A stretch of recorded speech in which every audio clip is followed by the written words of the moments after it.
Oke, selamat malam semuanya. Jadi, saya akan sharing terkait tentang klinikal dan eko pada pasien dengan reumatik mitral stenosis.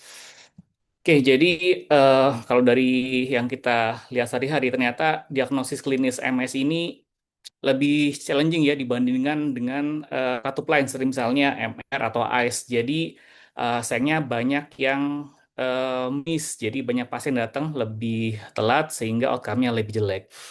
Jadi untuk bisa mendiagnosis klinis MS dengan lebih baik, kita perlu mengetahui sebenarnya apa yang terjadi di tubuh pada pasien dengan mitral stenosis gitu ya.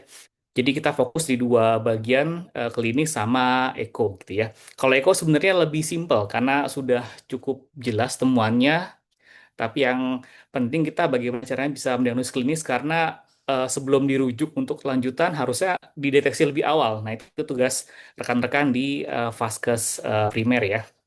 Oke, jadi ini pertama clinical clues-nya. Jadi MS tidak hanya mengaruhi atrium kiri atau sirkulasi pulmonal, tapi juga hampir semua rongga jantung, semuanya bahkan empat-empatnya dan dua sirkulasi bisa berubah akibat adanya rheumatic mitral stenosis. Jadi dengan memahami apa yang terjadi, kita bisa mendeteksi klinis lebih dini sehingga pasien diarahkan bisa dirujuk lebih awal ya. Oke, jadi ini ada gambar eko pasien dengan MS. Ini sebenarnya bukan tujuannya bisa memahami eko, tapi dengan mengetahui apa yang terjadi di gambarnya, mudah-mudahan bisa lebih membantu teman-teman untuk bisa memahami apa yang terjadi gitu ya. Jadi ini atrium kiri, ini ventricle kiri, ini katup mitra yang normal. Dan di sisi ini kita lihat ada katup mitral yang bukannya tampak tidak bagus. Ini adalah katup mitral yang stenotik akibat penyakit jantung rematik gitu ya. Ini juga di sisi lain kita lihat empat rongga jantung ini yang normal dan ini yang dengan kelainan katup mitral stenosis. Oke, jadi ini yang terjadi gitu ya. Nanti akan kita bahas satu persatu. Oke, jadi tolong diingat lagi terkait sirkulasi di tubuh kita gitu ya. Jadi dari atrium kiri ke ventricle kiri lewat katup mitral. Nah, ini yang akan kita bahas masalahnya yang timbul mitral stenosis dan kemudian berhubungan dengan jantung kanan melalui paru dan seluruh tubuh melalui sirkulasi sistemik dan pulmonal.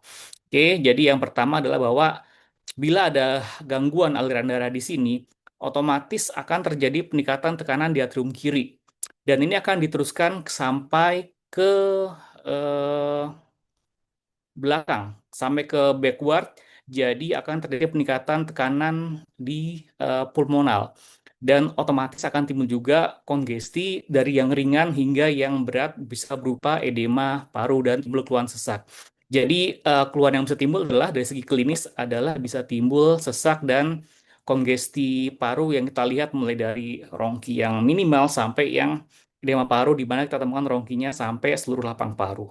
Kemudian juga jangan lupa bahwa ini dalam jangka waktu lama bisa menimbulkan hipertensi paru dan hipertensi paru yang berat itu bisa membuat pecah kapiler sehingga timbul batuk darah.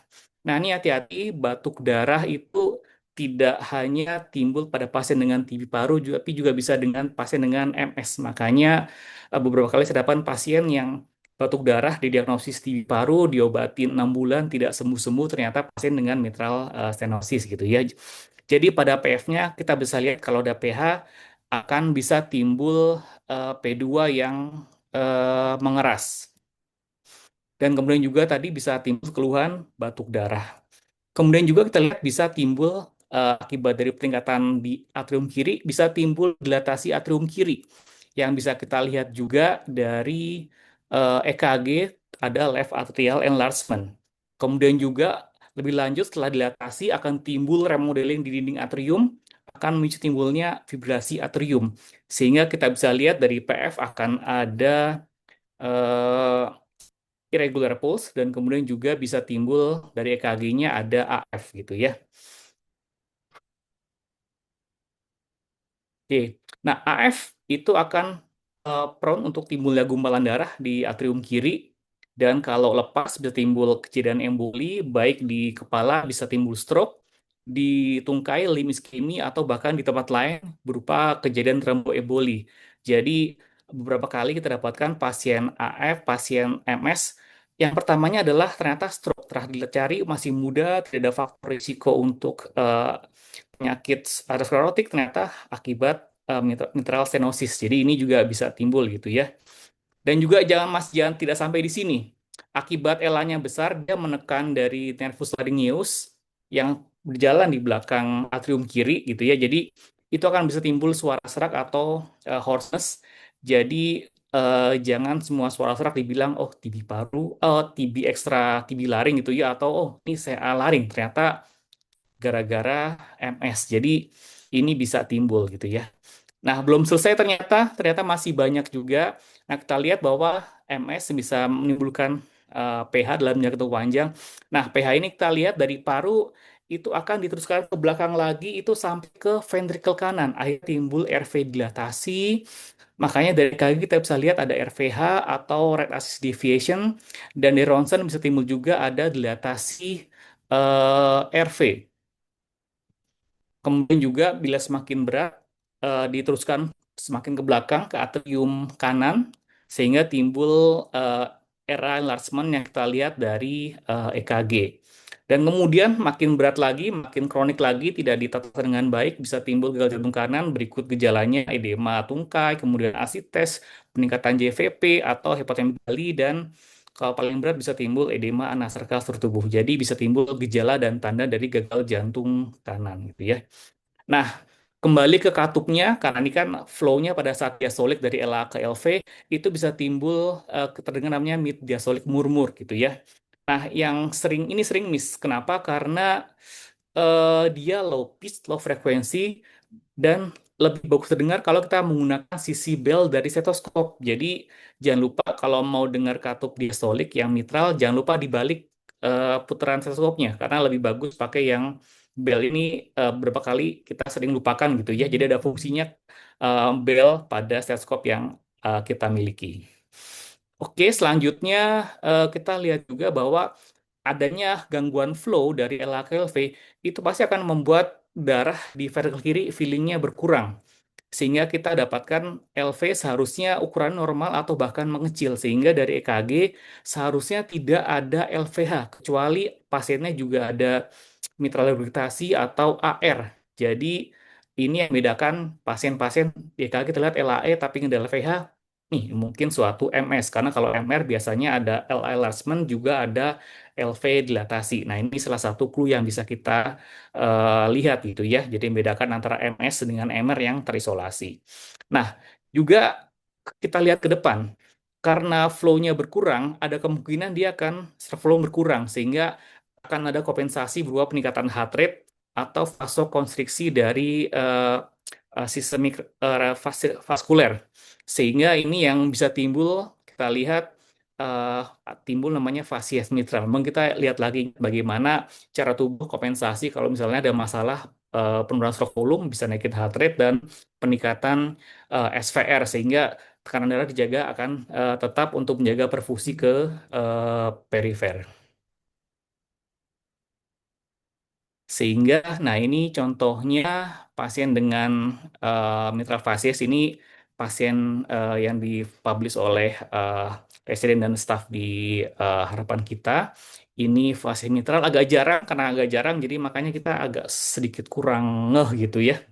Walaupun ini bisa terjadi, ini katanya akibat dari penurunan kadar output dan pH yang lama, tapi bagaimana mekanismenya sebenarnya masih belum terlalu jelas. Nah, ini tadi Orton syndrome atau akibat tadi penekanan nervus lain sekulen kiri oleh atrium kiri yang besar gitu. Oke, jadi tanda-tanda ini bisa timbul ya. Jadi banyak sekali mirip dengan kondisi lain. Jadi kita harus aware kalau ada timbul kondisi ini pada pasien-pasien yang kita jumpai. Kemudian juga, nah, diingat juga bahwa ini tuh bervariasi pada tiap pasien. Mungkin ada pasien yang awalnya stroke atau pasien awalnya terkena batuk darah. Jadi tidak semuanya timbul pada satu pasien yang sama gitu ya. Dan ini juga tidak patognomonik. Jadi banyak sekali DD-nya. Jadi jangan lihat, oh batuk darah nih, kata dokter S tuh MS, belum tuh. Bisa aja memang TBC atau sakit yang lain. Jadi tetap harus dipikirkan diagnosis banding yang ada gitu ya. Oke, selanjutnya kita ke Eko.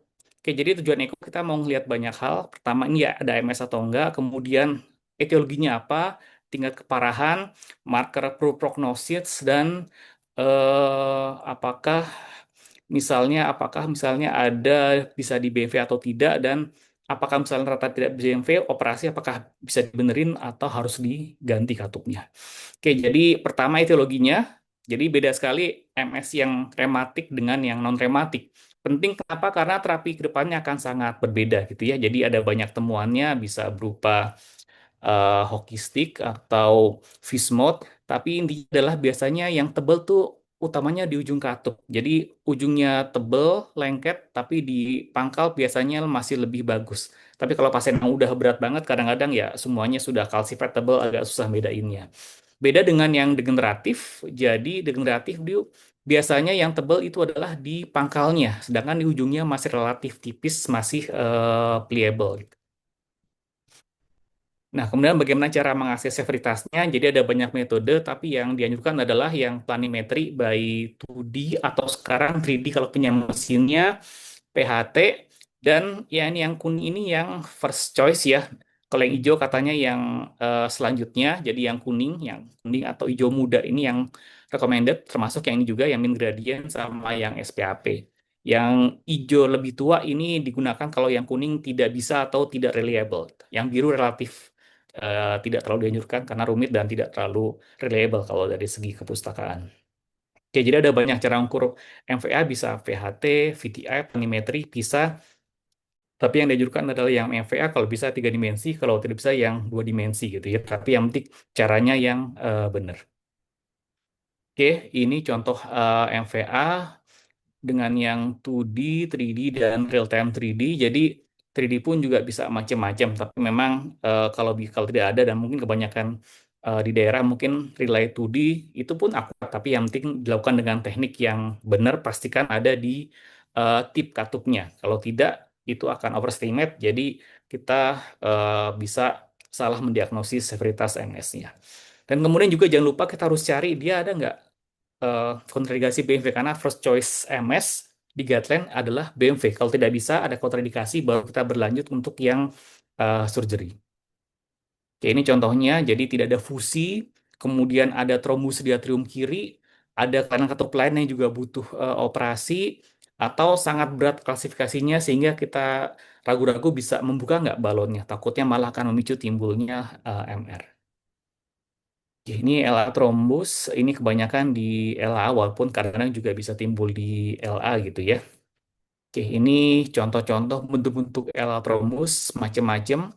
Bayangkan kalau ini lepas, bisa timbul emboli di eh, kepala, stroke, ataupun di tempat lain, bisa limb ischemia. Saya pernah dapat pasien MS, first onsetnya adalah berupa akut limb ischemia. Jadi, ya, dan akhirnya fatal karena berat sekali, tidak bisa dioperasi. Kondisi pasien terlalu berat gitu.